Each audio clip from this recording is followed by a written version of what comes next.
Assalamualaikum warahmatullahi wabarakatuh. Selamat siang, teman-teman konseling satir Indonesia. Hari ini ketemu lagi dengan saya, Yowanita. Saya bersama dengan Ibu Mirabai hari ini akan ngobrol bareng di acara Rehat Bareng Konseling Satir Indonesia. Hari ini kita akan ngobrolin tentang keunggulan dari stansi super reasonable.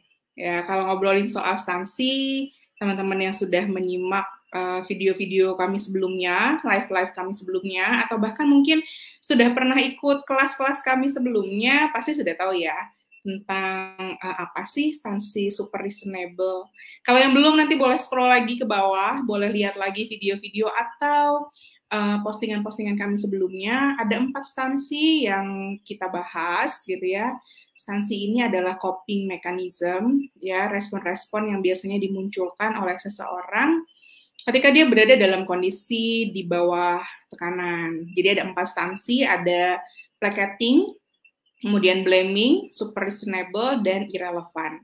Nah, meskipun keempatnya ini adalah respon yang bisa dibilang tidak kongruen, tidak selaras, diharapkan bisa dihindari, tapi setiap coping ini juga ada juga nih keunggulan-keunggulannya gitu. Ada hal-hal yang memang akhirnya kita memunculkan itu ketika kita berhadapan dengan orang tertentu atau dalam situasi tertentu, ternyata itu cukup jadi keunggulan gitu. Nah, kita hari ini akan ngebahas tentang apa sih yang jadi keunggulannya super reasonable.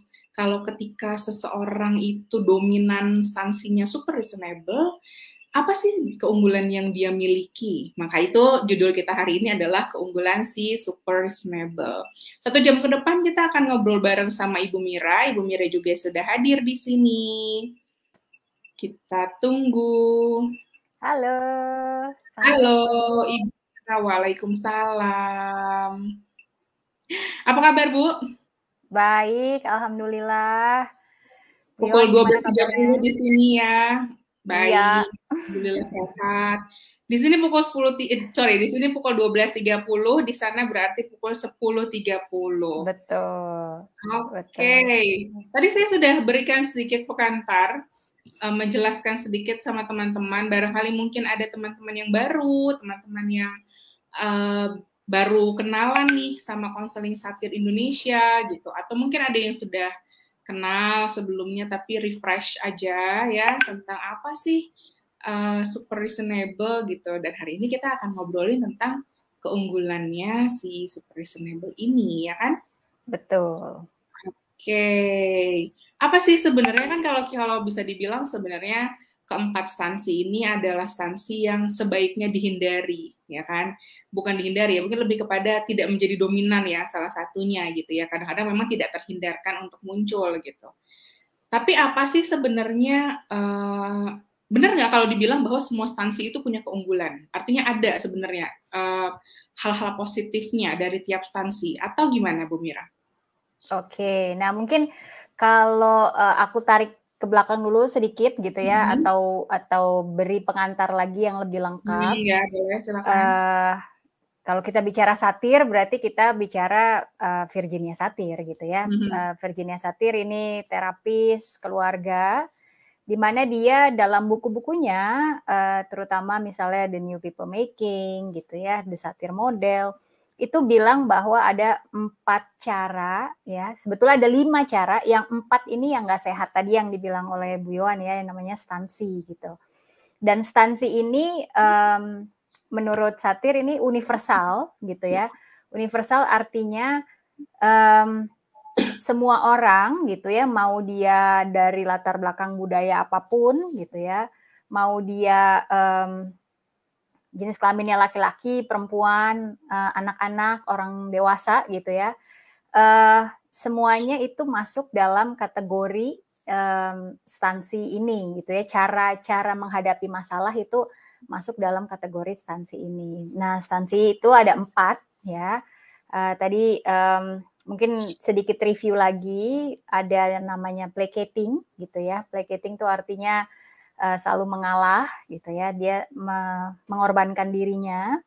Kalau yang kedua itu namanya blaming. Blaming itu artinya dia yang ingin menang sendiri, dia yang ingin selalu benar, orang lain yang dikorbankan gitu ya. Yang ketiga yang akan kita bahas nanti yaitu super reasonable. Nah, super reasonable ini kalau gambarannya Satir, super reasonable ini seperti robot gitu ya. Seperti robot tuh artinya dia hanya fokus pada logika, hanya fokus kepada informasi-informasi, dia tidak memperdulikan keadaan dirinya, tidak memperdulikan keadaan orang lain gitu. Jadi dia hanya fokus kepada konteks. Nah, yang keempat, instansi yang keempat itu namanya irrelevant gitu ya. Irrelevant sesuai dengan namanya berarti nggak nyambung gitu ya. Jadi segala sesuatu itu dia coba distraksi gitu ya. Distraksi dengan berbagai macam cara supaya supaya menimbulkan rasa yang lebih nyaman gitu ya kalau menghadapi satu keadaan yang bikin nggak nyaman atau satu keadaan yang dianggap sebagai masalah. Nah, perlu diketahui bahwa stansi ini nggak rigid gitu ya. Nggak rigid itu artinya nggak kaku. Kalau orang hanya placating, misalnya kebanyakan makan hati, ngorbanin diri sendiri, nggak bisa ngomong tidak gitu ya, nggak bisa atau sulit kalau mau ngomong apa yang dia suka sebenarnya, apa yang dia mau. Nah itu tidak hanya masuk ke dalam placating saja gitu ya, mungkin pada keadaan tertentu menghadapi orang tertentu, stansi dominan yang keluar adalah placating. Namun juga perlu diperhatikan bahwa kalau kita belajar menerima diri gitu ya, belajar menyadari apa yang terjadi dalam diri, placating ini sebenarnya dalam 5 menit gitu ya, atau dalam hitungan detik itu bisa berubah menjadi stansi lain tergantung bagaimana komunikasi dengan orang yang dihadapi gitu, atau bergantung dengan konteks keadaan yang dihadapi. Nah, termasuk di super reasonable ini gitu ya. Super reasonable ini juga walaupun dia seperti dikatakan atau digambarkan oleh Satir ya, Satir juga menggambarkannya, dia mengakui bahwa ini dicoba untuk dilebih-lebihkan gitu ya, artinya penggambaran seperti robot itu sebetulnya exaggerate, dia bilang ya, dilebih-lebihkan, karena tidak ada orang juga yang betul-betul seperti robot gitu ya, namanya orang ya pasti beda sama robot gitu ya. Nah, namun penggambarannya adalah ada tipe-tipe orang, ada saatnya di mana orang itu berusaha nggak mikirin dirinya, nggak mikirin orang lain, tapi fokus kepada kejadian atau fokus kepada situasi gitu. Nah, atau fokus kepada informasi-informasi, fokus kepada bacaan-bacaan, berita-berita dan lain sebagainya gitu. Untuk stansi sendiri ya, sebetulnya kita perlu tarik juga yang dikatakan oleh Virginia Satir sebagai namanya prinsip ya, prinsip dalam menghadapi ya, atau prinsip atau falsafah manusia gitu ya. Menurut Satir itu dia mengatakan dalam semua kejadian ya, atau dalam diri setiap orang itu selalu ada niat baik. Nah, gitu ya, itu dia salah satu prinsipnya seperti itu. Karena kan dia kalau kita bicara pendekatan konseling, dia masuk humanis ya, masuk di era di mana manusia itu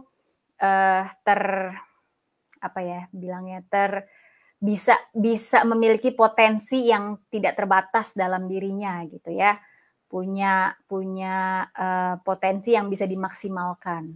Nah, termasuk dengan niat gitu ya, niat yang baik. Nah, artinya walaupun stansi digunakan sebagai cara bertahan gitu ya, yang selama ini sudah digunakan, ada niat baiknya. Nah, ini yang akan kita bahas di keunggulan si super reasonable gitu. Jadi ini gambarannya dulu Ibu Yohan supaya lengkap gitu ya, supaya lengkap background informasinya, sehingga untuk masuk ke kita bahas keunggulan si super reasonable ini jadi nyambung gitu.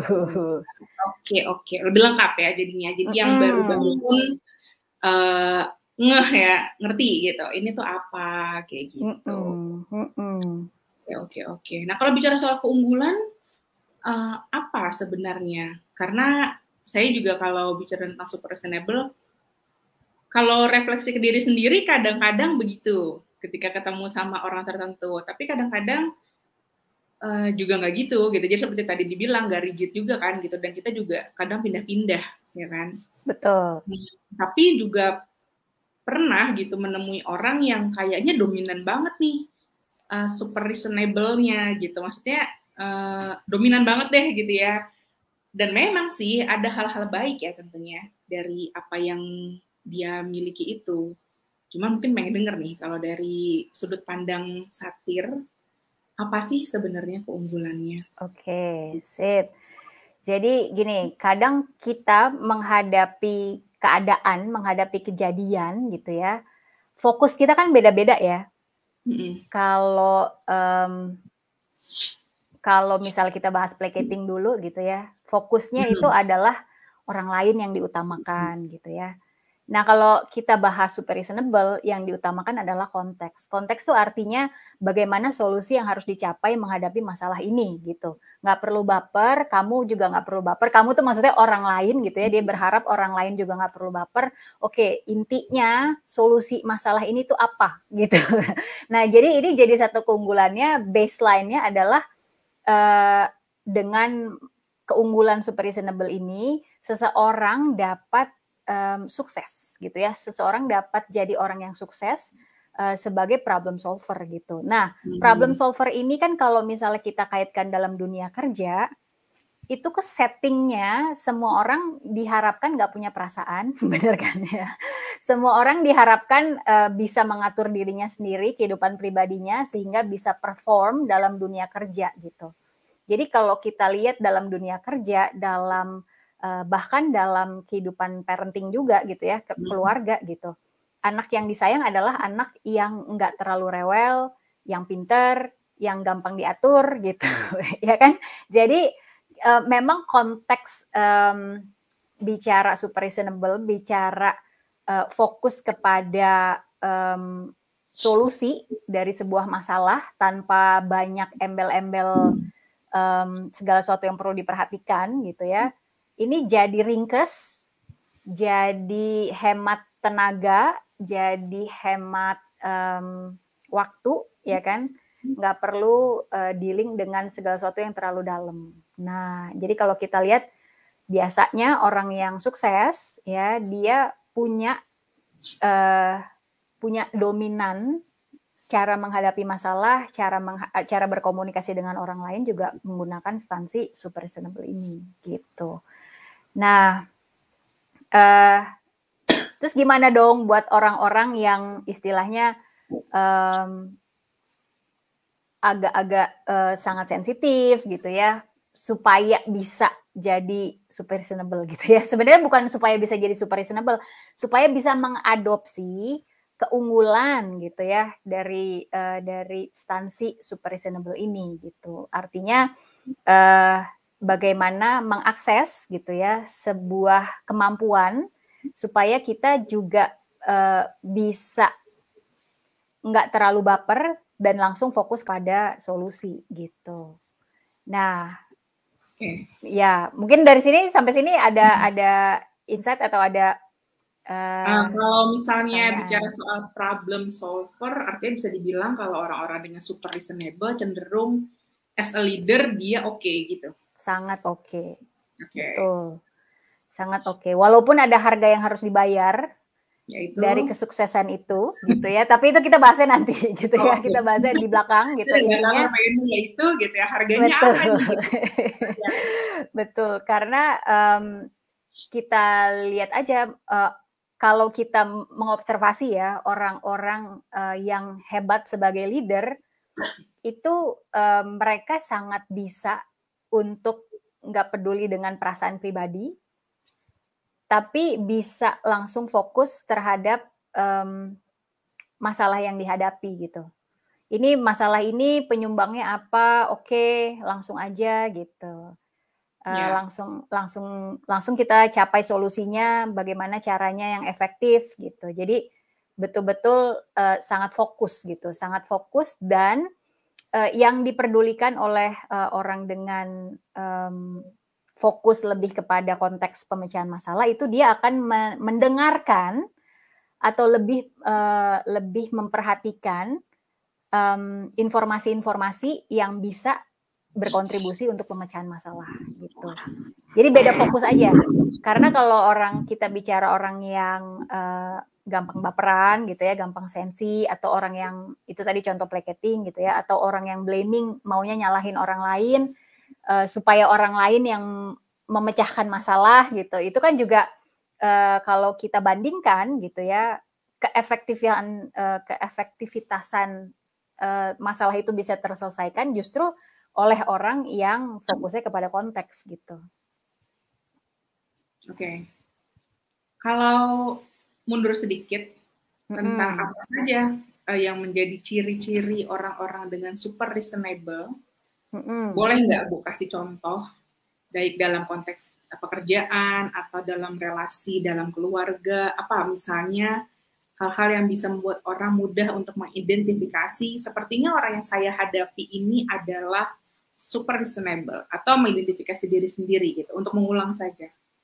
Yes, jadi kalau kita bicara ciri-cirinya, yang pertama itu adalah sangat kuat berkaitan dengan logika.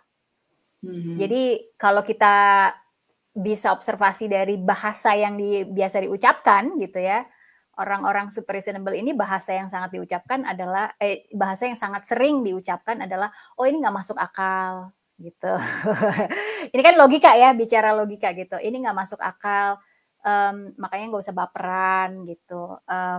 Ayo kita fokus sama konteks, ayo kita fokus sama pemecahan masalah, ayo kita fokus sama solusi gitu.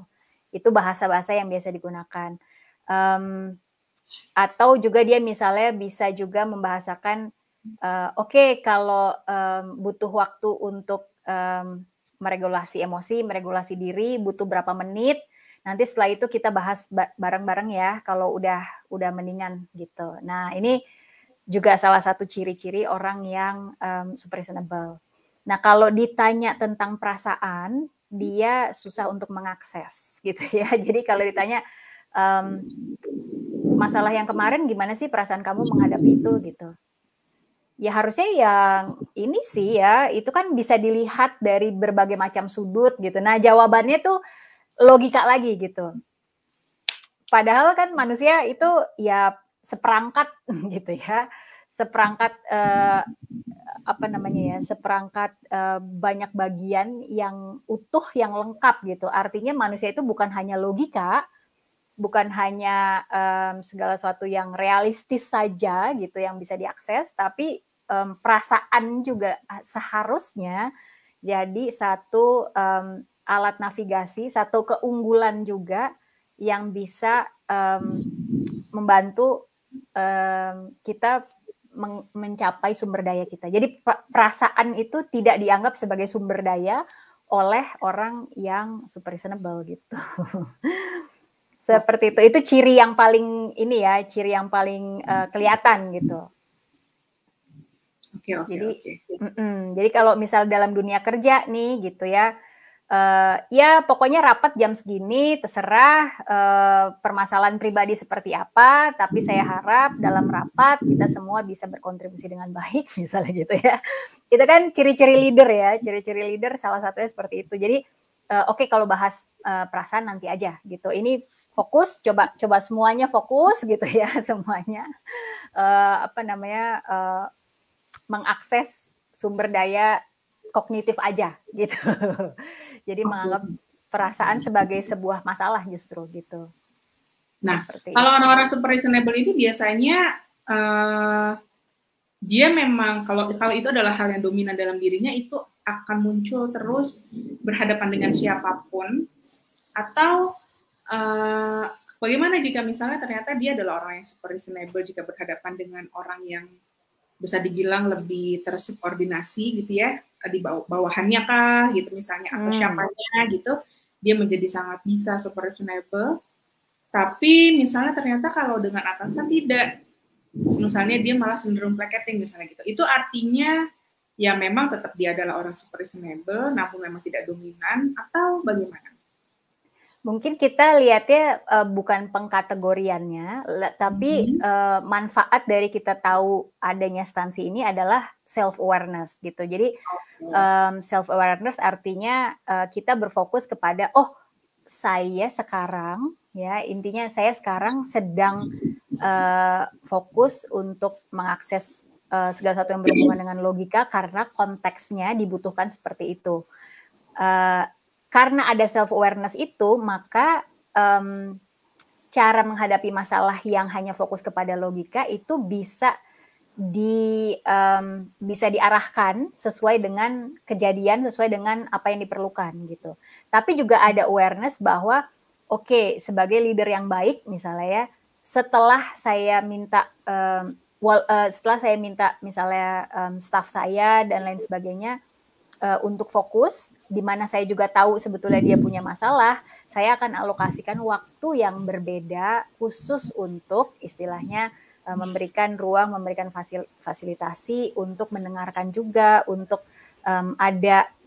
ada seperti koneksi antar pribadi gitu di waktu yang berbeda. Jadi lebih kepada self awareness-nya gitu, lebih kepada self awareness-nya artinya kalau kita tahu kita sedang lebih mengutamakan logika gitu ya, kita tahu kapan menggantikan waktu untuk tetap berkoneksi dengan bagian diri kita yang juga punya perasaan gitu ya, dan bagian diri orang lain juga yang punya perasaan juga gitu. Jadi relasinya tetap bisa diperbaiki, diperdalam kualitas kedekatannya gitu. Oke, nah ini bisa jadi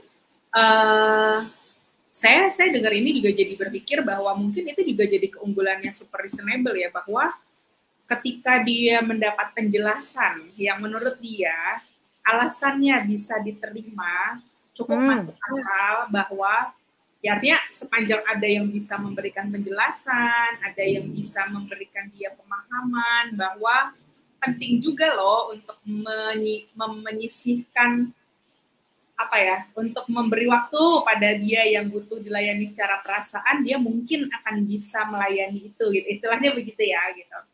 Itu juga bisa dibilang jadi keunggulannya dia ya, artinya dia nggak, mungkin bedanya dengan ketika si placating misalnya terlalu sibuk sama perasaannya lalu diajak untuk berpikir secara logika, dia masih perlu waktu ya nggak sih gitu, dibandingkan si super reasonable lagi nggak pakai perasaan lalu diajak untuk dijelaskan secara logika nih kenapa dia perlu melihat yang sisi lain ini gitu kali ya. Iya. Itu salah satu keunggulannya juga mungkin ya, selain yang nanti mungkin akan dijelaskan lebih lanjut.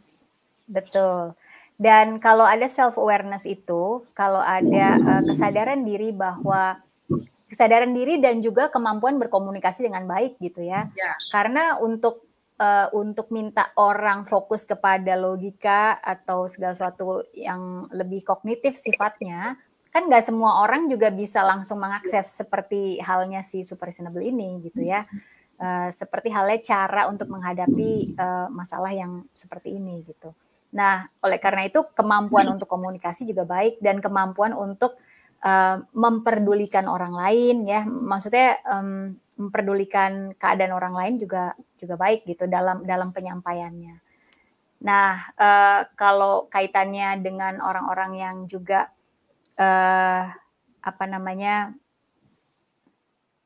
placating gitu ya, misalnya sulit untuk mengakses realitas gitu, atau bukan realitas, sulit untuk jadi realistis gitu ya.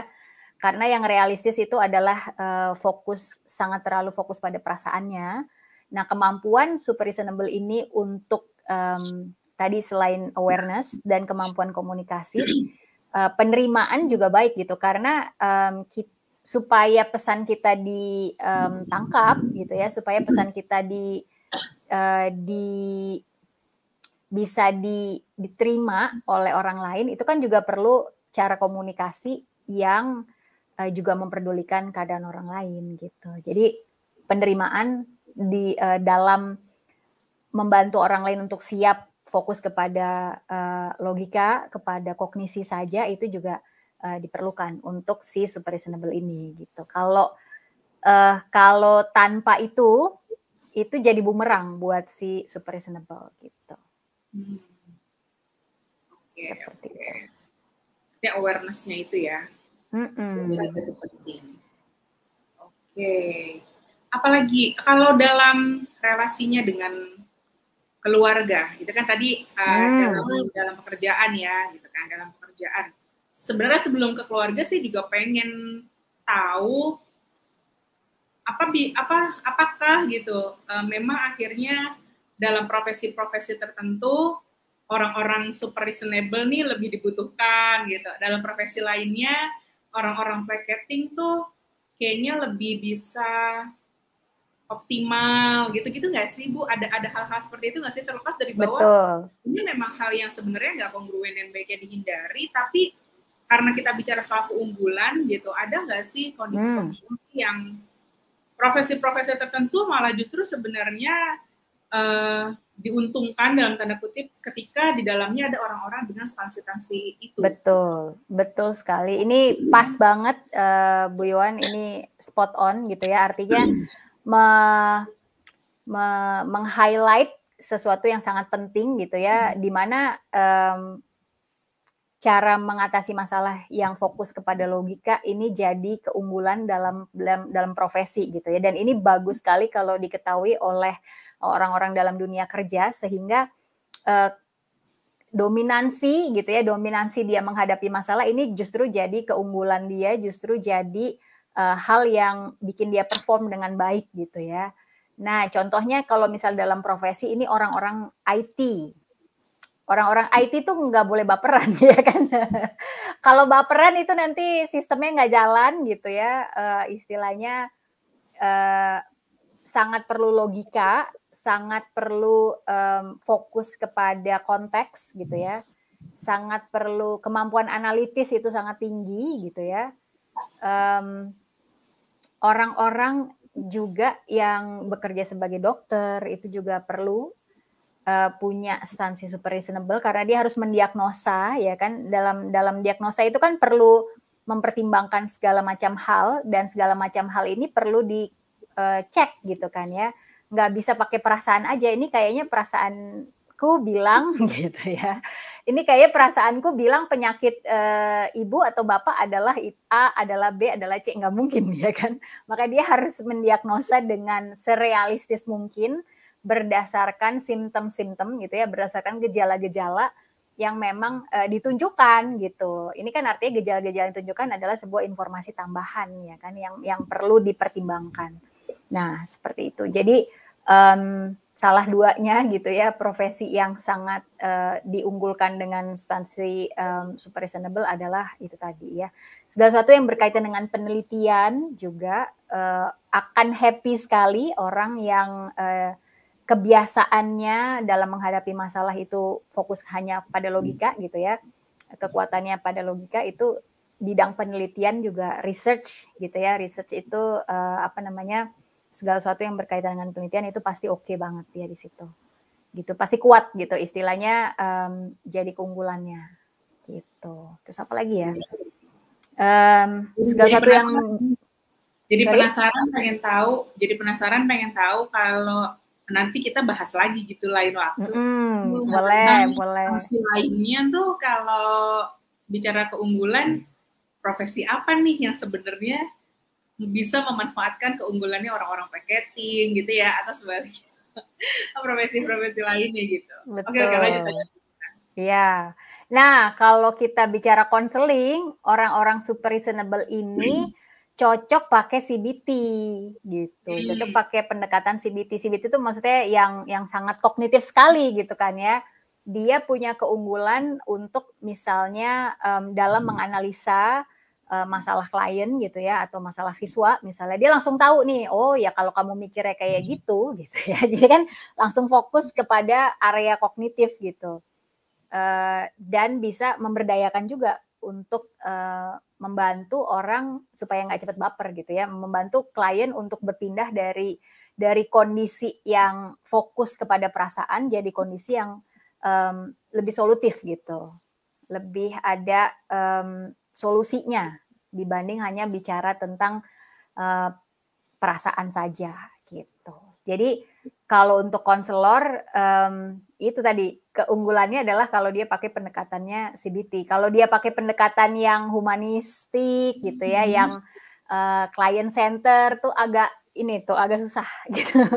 Agak Dianya susah karena yang jadi nggak selaras gitu ya. nggak nyaman, iya dia jadi nggak nyaman kecuali kalau memang dia sudah punya self awareness dan bisa meregulasi ya, bisa nyaman, bisa melatih diri untuk nyaman dengan memfasilitasi konseling bicara tentang perasaan gitu.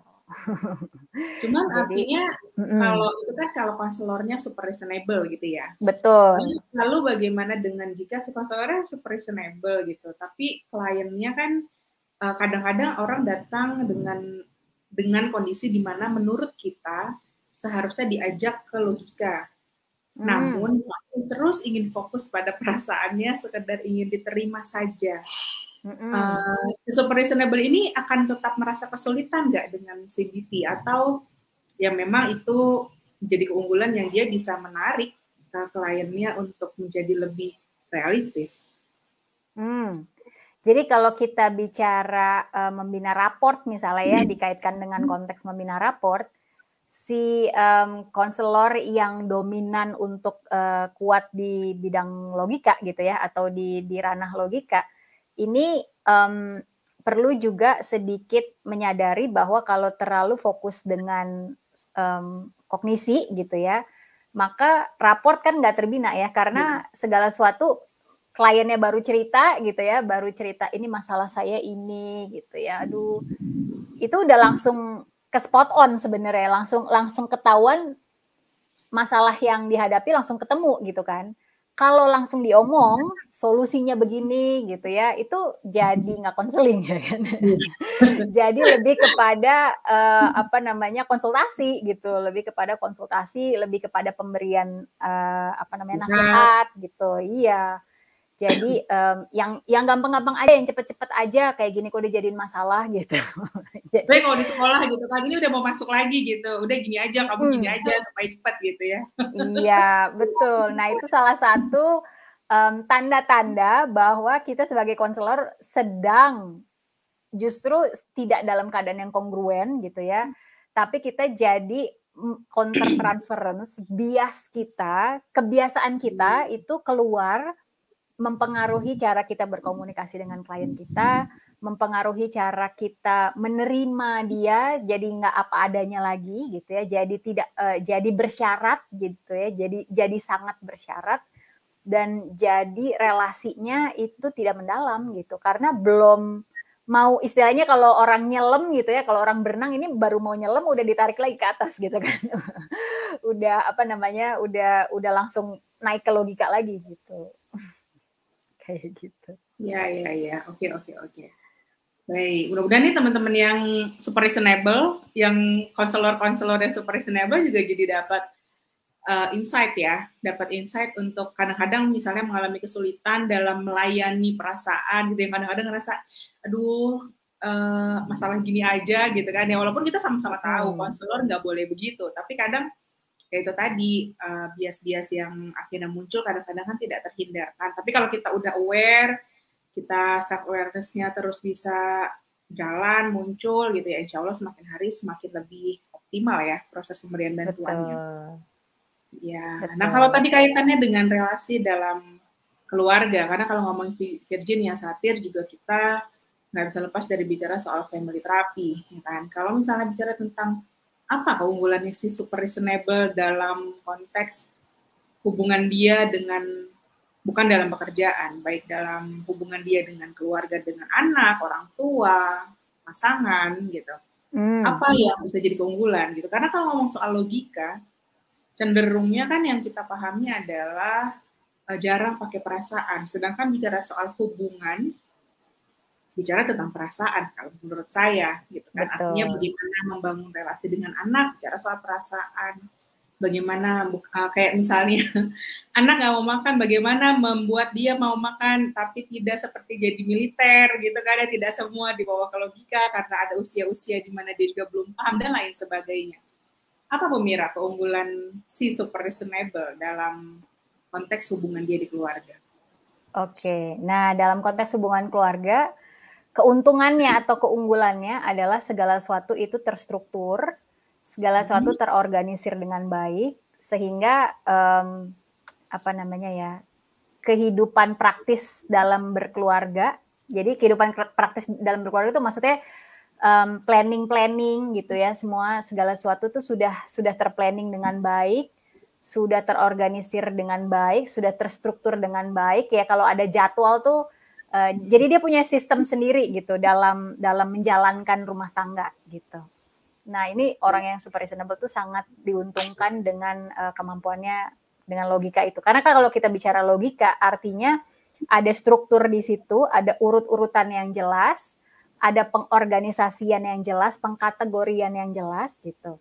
Jadi misalnya kalau orang tua ya, misalnya kalau ibu yang super reasonable gitu ya, dia tahu tuh segala sesuatu tuh tempatnya, misalnya ya pengorganisasian dapur gitu ya, itu udah jelas gitu pengorganisasiannya semuanya gitu. Nah, orang tinggal ngikutin aja sistemnya dia. Kalau misalnya ke anak gitu ya, jadwal anak tuh udah jelas gitu, rutinitasnya jelas, apa yang harus dilakukan gitu ya. Segala sesuatu itu sudah tinggal mengikuti istilahnya sistem yang dia bangun gitu, pengorganisasian yang dia bangun. Kalau ayah yang seperti itu gitu ya, dia juga bisa berkontribusi misalnya untuk ini pengorganisasian misalnya bidang finansial gitu ya, dia punya perencanaan nih di usia kesegini, punya rumah untuk keluarga, tabungan sudah dipersiapkan misalnya ya untuk anak gitu, untuk bayar anak sekolah misalnya, untuk kesehatan, untuk alokasi investasi misalnya, untuk kendaraan, untuk semuanya gitu. Jadi sangat terstruktur, sangat jelas gitu ya, sangat future oriented, sangat logis gitu. Jadi keunggulannya seperti itu. Terus kalau orang-orang dengan super reasonable, orang-orang dengan keunggulan-keunggulan tadi gitu, orang-orang dengan super reasonable tadi, biasanya cenderung bagaimana jika dia ketemu dengan orang yang tidak sejalan, tidak senada nih gitu ya, pasangannya mungkin bukan orang yang sangat rapi, bukan orang yang organized, bahkan orang yang mungkin tidak punya perencanaan masa depan. Kalau si super reasonable ini biasanya cenderung akan merasa frustasi dengan kondisi itu, dalam arti ngerasa lelah karena akhirnya ingin semua terkendali tapi tidak bisa dikendalikan gitu, atau akhirnya mandiri saja, ya sudah saya yang akan jalankan semuanya sendiri, tidak perlu bantuan, dan saya akan jalan aja, akan jalan meskipun tidak punya dukungan dari orang yang diharapkan, seperti itu. Oke. Nah, ini menarik gitu ya, karena pasti ada dinamika kan kalau kehidupan berkeluarga, kehidupan berpasangan gitu ya. Nah, si super reasonable ini akan jadi kesel gitu ya. Jadi bukan berarti dia nggak punya perasaan gitu ya. Dia tidak bisa mengakses perasaan. Dia bisa mengakses perasaan, dia bisa merasakan perasaan, tapi dia akan pindah mungkin ke instansi lain gitu ya. Misalnya dia akan mulai blaming gitu ya, nyalahin orang lain kenapa nggak bisa ngikutin sistem yang sudah diterapkan gitu misalnya. Atau dia lebih akan condong dominan ke arah blaming gitu, karena orang yang super reasonable akan mempertahankan sistem yang dia gunakan gitu. Karena kalau sistem ini berubah, maka akan sangat mengganggu cara dia menghadapi segala sesuatu, ya kan? Karena instansi ini kan bukan hanya menghadapi masalah, tapi kadang semua kejadian dalam hidup kita ini tinggal pilihan kita kan mau bikin ini jadi masalah apa enggak gitu. Dan kebanyakan segala sesuatu yang ada dalam kehidupan kita itu kebanyakan kita anggap sebagai masalah. Jadi maka akan dominan gitu.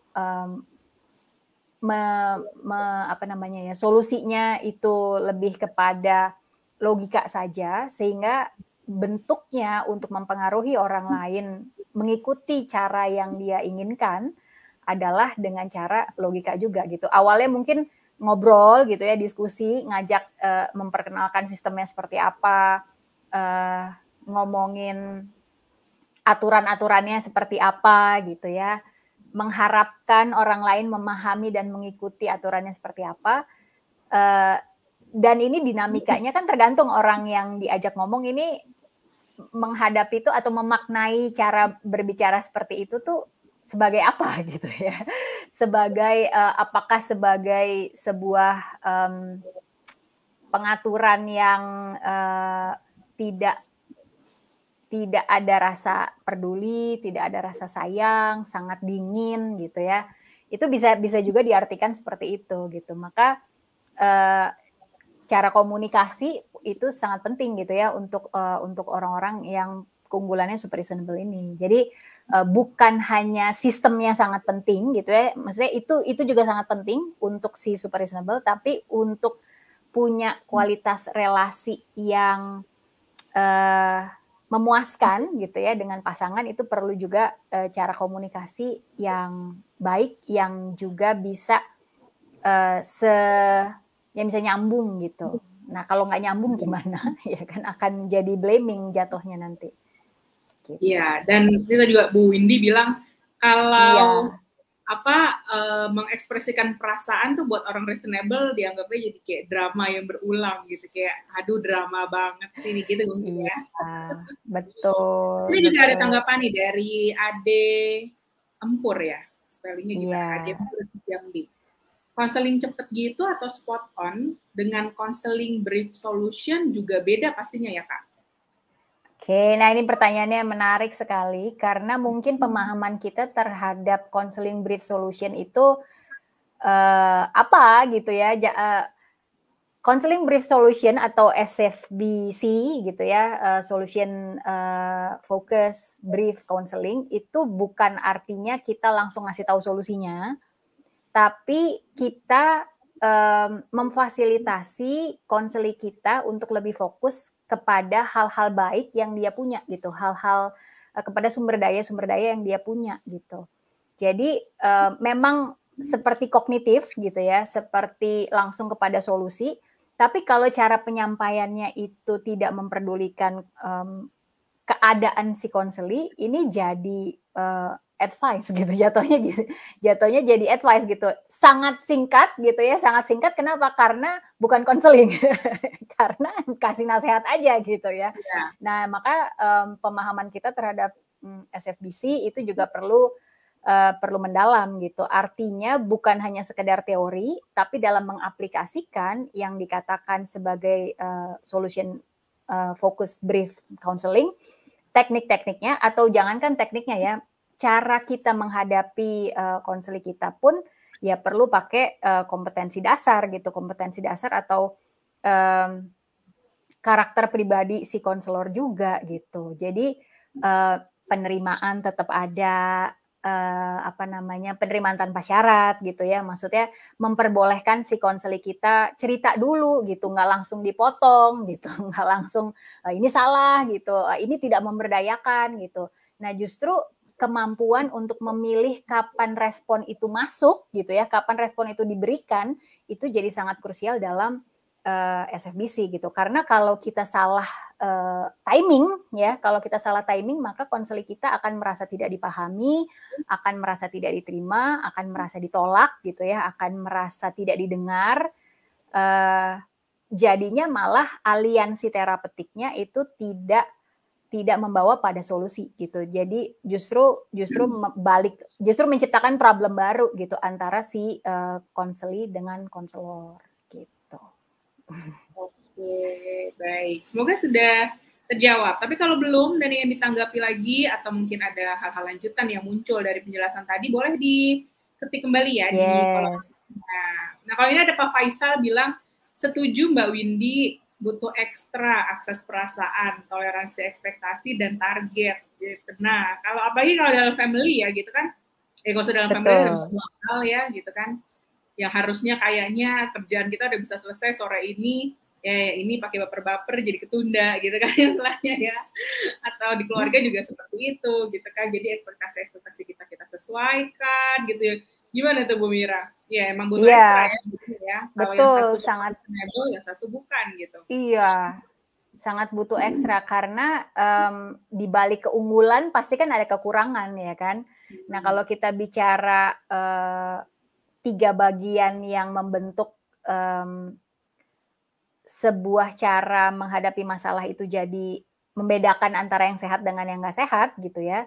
Kalau super reasonable ini kan dia jadi ada tiga hal yang perlu dipertimbangkan ya kan. Yang pertama itu konteks, di mana si super reasonable ini sangat unggul kalau bicara konteks, bicara situasi, bicara kondisi, bicara segala sesuatu yang berkaitan dengan kognitif gitu ya, kognisi. Itu bagian yang pertama. Bagian yang kedua adalah diri sendiri gitu ya. Bagian yang ketiga adalah orang lain. Nah, untuk orang yang super reasonable atau orang yang sangat fokus pada kognisi atau kognitif gitu ya, dia kekuatannya hanya di bidang konteks tadi gitu. Dia akan mengorbankan dirinya sendiri, dia akan mengorbankan orang lain. Maka jadi sebuah bukan dilema ya, permasalahan dalam dinamika dengan orang lain itu di saat dia tidak memperdulikan orang lain gitu. Dia tidak memperdulikan bagaimana orang lain bereaksi gitu ya atau merespon terhadap cara dia tadi menghadapi masalah itu. Maka ya tadi butuh ekstra akses perasaan gitu ya. Jadi dengan adanya self awareness bagi orang yang dominan super reasonable ini perlu belajar untuk mengakses perasaan sabar gitu ya, mengakses perasaan peduli kepada orang lain ya. Artinya 2 hal yang tadi jadi kekurangannya itu diperbaiki di bidang itu gitu. Sehingga memperdulikan orang lain dan memperdulikan diri sendiri itu mengimbangi keunggulan dalam bidang kognisi tadi. Gitu. Ya. Cuman juga dalam mengenali diri atau orang lain, kadang-kadang juga perlu ekstra hati-hati juga karena kadang-kadang juga ada orang blaming yang terdengarnya seperti reasonable gitu kan. Betul.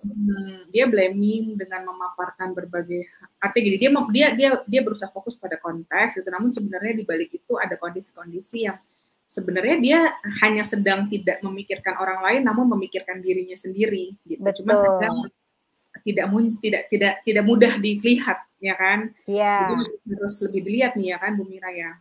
Betul. Itu titik pembedanya sebetulnya lebih kepada siapa yang harus mengeksekusi.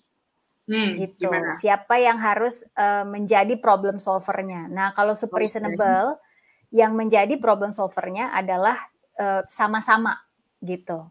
Jadi ya aku harus mengorbankan diriku, kamu juga harus mengorbankan dirimu supaya konteks kita tercapai, supaya solusi bisa tercapai gitu. Nah, itu super reasonable.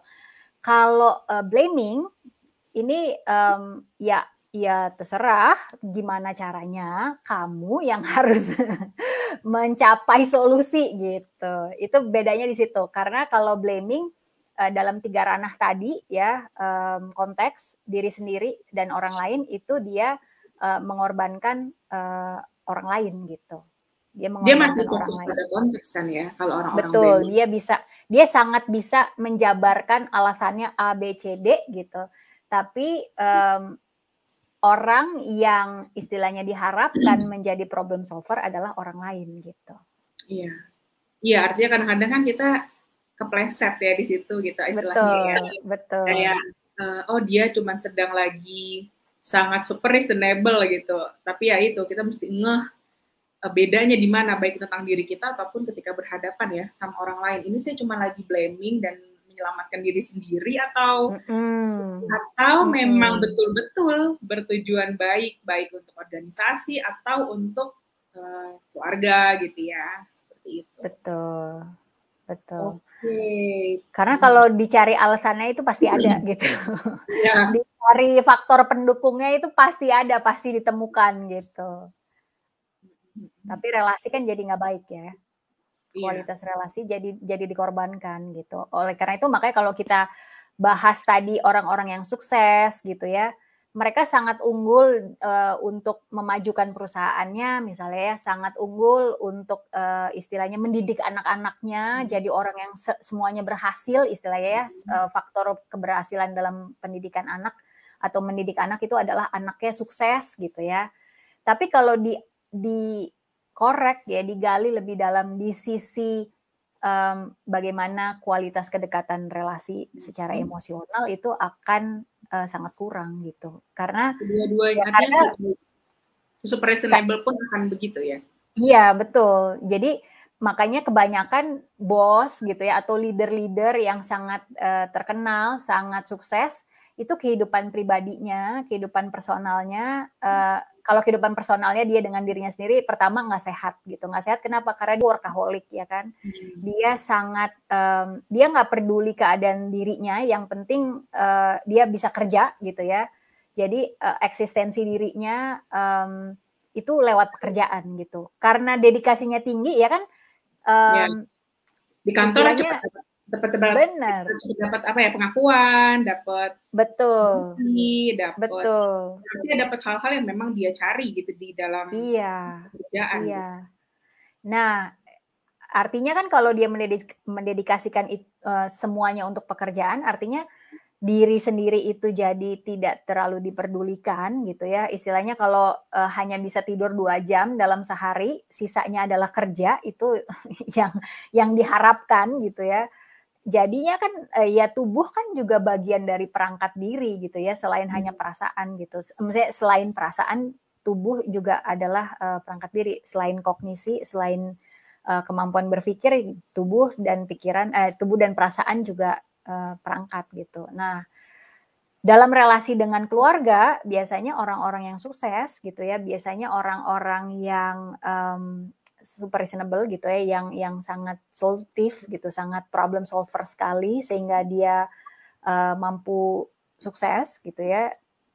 Kehidupan rumah tangganya, kehidupan dia dengan anak itu juga ada harga yang harus dibayar gitu ya. Jadi nggak ada kedekatan secara emosi, nggak ada waktu bersama misalnya berkualitas gitu ya. Karena yang diprioritaskan, yang difokuskan adalah pekerjaan gitu. Oke. Nah, bicara soal tadi harga yang harus dibayar. Saya tuh pernah baca 2 tulisan yang berbeda. Nggak tulisan sih, artinya 2 pandangan yang berbeda. Ada yang mengatakan bahwa sangat bisa keluarga dan pekerjaan berjalan dengan seimbang, dengan balance gitu. Jadi ya keluarga sukses, pekerjaan juga sukses gitu. Namun ada pendapat yang lain, artinya kedua-duanya orang yang bisa dibilang kedua-duanya adalah seorang profesional, tapi saya lupa siapa gitu. Tapi kemudian saya membaca lagi di kesempatan yang lain, ada yang mengatakan tidak bisa begitu kemungkinan besarnya, bahwa pasti ada salah satu yang dikorbankan, yang terkorbankan, bukan dikorbankan, yang terkorbankan. Artinya memang dia tidak berniat untuk menomorduakan, namun akhirnya memang untuk ada di puncak satu bagian yang satu tidak bisa juga tetap ada di puncak, pasti akan salah satunya harus ada di tengah, mungkin meskipun tidak di bawah. Kalau menurut Ujita sendiri, yang mana sih yang, kalau bicara tadi kan kedengarannya adalah harus ada yang dikorbankan, akan ada yang terkorbankan. Tapi kalau misalnya ada orang yang mengatakan bahwa tetap bisa kok balance gitu, tetap bisa kok saya sukses di pekerjaan, namun juga sukses di rumah tangga atau di keluarga, apakah mungkin memang tolak ukur suksesnya yang berbeda? Artinya yang satu titiknya di mana, yang satu di tengah, sebenarnya menurut dia itu sukses dan sama-sama di tengah nih, family dan karir gitu, atau gimana gitu. Artinya yang mana nih yang sebenarnya, bukan sebenarnya ya, mungkin kan emang orang pandangan beda-beda ya, mungkin yang satu berpijak pada teori yang mana dan lainnya. Tapi kalau kita bicara soal ini super reasonable gitu ya, kita bicara soal satir, bagaimana gitu dengan 2 hal itu? Oke, bagus nih pertanyaannya, karena melihat dari berbagai sudut ya, dan nggak ada standar yang bisa pas dengan semua orang ya kan, berarti artinya semua orang atau masing-masing orang dalam kehidupan berkeluarga, dalam kehidupannya pribadi perlu menemukan gitu ya, perlu mencari dan menemukan titik balance-nya gitu kan ya. Mungkin bagi orang yang bilang semuanya bisa kok balance, itu dia punya kemampuan untuk multitasking gitu ya. Mungkin dia punya kemampuan untuk memperbaiki relasi gitu ya. Misalnya fokusnya sekarang kerja, oke, nanti setelah kerja bisa fokus hanya untuk anak gitu. Mungkin seperti itu keadaan yang dihadapi gitu. Dia tipe orang yang sangat bisa fokus gitu. Nah, jadi sebuah tantangan gitu ya buat orang yang pengen seperti itu, tapi dia punya kesulitan untuk langsung berubah fokus atau punya kesulitan untuk memfokuskan diri hanya pada satu hal gitu. Dimana kan kadang-kadang misalnya oke, apalagi zaman pandemi gini ya, semuanya kan udah ruang dan waktu udah kayak nggak ada batasannya gitu ya. Di saat orang sudah kesulitan untuk fokus dan menciptakan ruang dan waktunya sendiri, walaupun istilahnya boundaries gitu ya. Oke, kalau mau kerja jam segini sampai jam segini harus tega, berarti kan di luar jam kerja ya tidak merespon gitu. Nah, buat orang yang tipenya nggak bisa kayak gitu, pemahaman bahwa semuanya itu bisa balance itu jadi nggak masuk akal, ya kan? Jadi lah gimana orang ini aja susah, orang kerjaan aja ditagih terus misalnya gitu ya. Berarti untuk bisa fokus, untuk bisa balance, perlu tadi kemampuan untuk memang membatasi ruang dan waktu, kemampuan untuk bisa fokus. Apa yang sedang dihadapi gitu ya, kemampuan untuk memperbaiki juga, memperbaiki relasi. Maksudnya adalah kalau misalnya kita meluangkan waktu kerja sekian jam gitu ya, atau lebih dari yang seharusnya, maka ada waktu untuk membayar kualitas yang atau waktu yang tadi sudah dipakai untuk kerja yang bisa difokuskan untuk misalnya menjaga kualitas relasi dengan pasangan dan dengan anak gitu. Nah, buat orang yang susah tadi ya untuk membatasi diri, untuk asertif misalnya bilang tidak di saat memang harus bilang tidak, maka pilihan yang kedua tadi jadi lebih masuk akal gitu. Jadi ya ada yang harus diprioritaskan, ada yang harus dikalahkan gitu. Tapi sebetulnya di antara dua sudut pandang ini intinya kalau dalam satir ya intinya kita perlu lihat konteks itu bukan hanya mengorbankan diri dan mengorbankan orang lain gitu. Artinya kalaupun waktunya harus dibatasi, berarti kita belajar untuk mendengarkan diri kan, berarti belajar bukan hanya untuk konteks, bukan hanya untuk kerjaan istilahnya, tapi juga belajar memperdulikan, belajar mempertimbangkan, belajar membatasi diri untuk hanya fokus kepada pekerjaan saja, belajar untuk juga meluangkan waktu untuk orang-orang terdekat gitu. Jadi sebetulnya nggak ada yang benar atau salah dari dua cara ini. Kita mungkin perlu fokus kepada tipe orangnya gitu. Apakah kita tipe yang bisa fokus gitu ya, bisa asertif gitu. Nah kalau bisa ya berarti itu jadi sebuah keunggulan gitu ya. Keunggulan si super reasonable gitu ya untuk no gitu waktu jam kerja saya adalah jam segini sampai jam segini kalau perlu saya di luar jam kerja misalnya ada komunikasi yang bisa dicapai kesepakatannya gitu dan tidak mengorbankan tadi kualitas dengan keluarga dan dengan diri sendiri gitu. Ya, artinya juga bicara soal prioritas-prioritas juga ya gitu. Betul. Tadi juga dua sudut pandang tadi lebih kepada ingin bertanya dari sudut pandang satir seperti apa gitu. Tadi sudah dijawab. Artinya bukan untuk menegaskan yang mana yang lebih benar, bukan. Betul. Sudah bilang bisa jadi titik ukur kata suksesnya itu tiap orang juga bisa jadi beda. Betul. Ada yang merasa sukses itu adalah ketika sudah di on the top gitu kan, jadi kayak bener-bener di titik teratas itu adalah baru sukses gitu. Ya kalau nggak bisa berarti nggak sukses di karir mungkin gitu kan, ada yang berpikir seperti itu. Ada yang tidak, buat saya ya bekerja itu berkontribusi gitu kan ya pada bagian saya itu sudah sukses gitu, sehingga dia merasa ya saya sukses di pekerjaan saya kok, saya berjalan dengan baik semuanya gitu ya. Bisa cukup asertif seperti tadi Bu Mira bilang, asertif untuk di jam kerja harusnya nggak ada gangguan kan kalau secara aturan yang dia buat, tapi ternyata anaknya sakit, lalu dia harus apa gitu kan. Apakah memprioritaskan anaknya atau memprioritaskan meeting penting ini, kan kadang-kadang kita ada dalam situasi-situasi gitu dan orang kadang memberi penilaian ya kan, memberi penilaian bahwa kalau nggak pulang dianggapnya nggak sayang anak gitu ya. Sedangkan mungkin dia oh di rumah ada yang jaga dan kondisinya masih terkendali kok gitu, tapi menurut orang tidak punya perasaan gitu kan, mungkin kadang ada hal-hal yang kayak gitu ya gitu kan. Betul. Artinya dia sudah menimbang-nimbang, atau kalau misalnya gawat sekali maka ya mau nggak mau lepaskan pekerjaan itu, delegasikan pada orang lain. Sebenarnya itu yang penting ya kan, bahwa akhirnya bisa memprioritaskan mana yang harus diprioritaskan pada saat itu. Gitu ya. Betul. Dan keunggulannya juga orang yang fokus dengan segala sesuatu yang sifatnya solutif gitu ya, kognitif, solutif, ini dia bisa memikirkan banyak solusi gitu, banyak pilihan.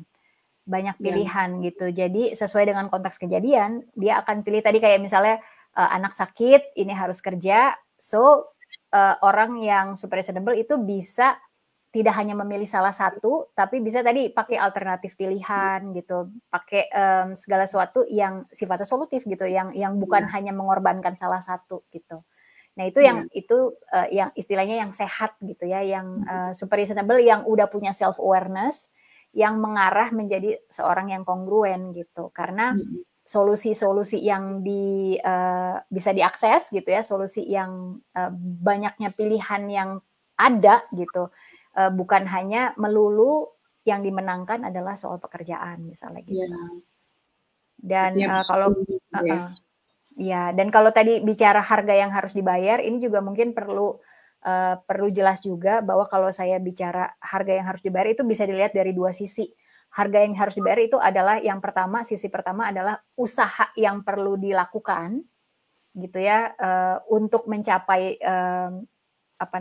keselarasan gitu ya, untuk mencapai gaya hidup atau kualitas hidup yang seimbang.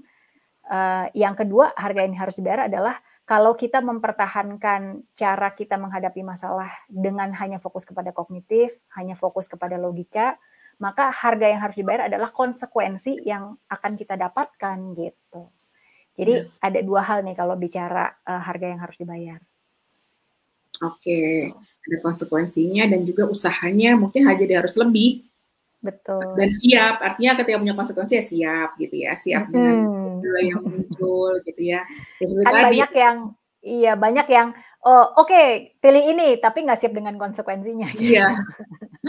Oke, aku pilih ini ya nggak siap, ketika diomongin orang nggak siap misalnya, atau bukan diomongin orang tapi kehilangan sesuatu yang selama ini dipertahankan karena merasa yang satu lebih penting, tidak siap gitu kan. Artinya ya memang harus punya awareness yang baik ya tentang apa yang sedang terjadi di sekitar kita. Dan sebenarnya pembicaraan hari ini juga, meskipun kita bicara tentang keunggulan seorang super reasonable, tapi juga ini bisa jadi insight untuk sanksi-sanksi lainnya gitu. Artinya teman-teman yang placating kemudian memahami, oh orang super reasonable itu seperti ini, saya harus menghadapinya seperti apa gitu kan, atau bagaimana caranya supaya saya juga bukan terus menjadi terlalu fokus pada perasaan di saat harus bisa lebih taktis mengambil keputusan gitu. Artinya ini bermanfaat juga untuk semua orang gitu. Artinya kalau kita bicara tentang satu topik, tentu bukan hanya orang yang merasa berada dalam pada situasi itu saja, bukan hanya orang yang merasa bersinggungan atau berhubungan dengan orang-orang seperti itu sajalah yang perlu menyimak, tapi memang setiap apa yang kita bahas pasti ada yang bisa kita dapat ya. Betul. Oke, baik. Bu Mira mungkin ada yang ingin disampaikan sebagai penutup? Sebagai penutup, mungkin aku ulang lagi tadi yang Virginia Satir katakan gitu ya, pasti ada niat baik dari segala sesuatu yang berkaitan dengan segala satu konteks kejadian ya. Artinya kalau kita menyadari kita adalah orang yang super reasonable, maka maksimalkan dalam arti kata kita juga perlu memperdulikan orang lain, kita juga perlu memperdulikan diri kita sendiri gitu supaya balance semuanya gitu. Oke, baik. Kita berusaha untuk jadi selaras ya teman-teman. Betul. Oke, dan mengenali dulu lalu berusaha selaras. Baik. Untuk hari ini kita sudahi dulu pembicaraan kita hari ini. Kita akan lanjutkan lagi nanti di live berikutnya. Teman-teman juga bisa menyimak kelas-kelas apa saja yang ada di Konseling Satir Indonesia. Di pekan depan ya, kita juga akan ada live pengantar untuk kegiatan kita di hari Sabtu depan, tanggal 28 Agustus. Kita akan mengadakan satu webinar mengenai teori dan praktek konseling COVID-19. Jadi kita akan ngobrol-ngobrol dulu di live dengan salah satu narasumber yang akan bicara di webinar nanti. Namun lengkapnya teman-teman juga nanti bisa menunggu kabar selanjutnya di sosial media Konseling Satir Indonesia untuk bisa mendaftarkan diri. Jadi nanti teman-teman bisa mendaftarkan diri, teman-teman bimbingan konseling, baik itu mahasiswa, guru, atau konselor, profesi, juga bisa nanti melakukan pendaftaran melalui link yang nanti kami berikan. Webinar ini akan dilakukan secara free, gratis, jadi tidak ada biaya untuk pelaksanaannya. Kita tunggu kehadiran berita selanjutnya ya. Oke, Bu Hesi, terima kasih banyak juga. Terima kasih untuk teman-teman yang sudah hadir menyimak Rehat KSI hari ini. Sampai ketemu lagi di Rehat KSI selanjutnya. Terima kasih, selamat siang. Wassalamualaikum warahmatullahi wabarakatuh.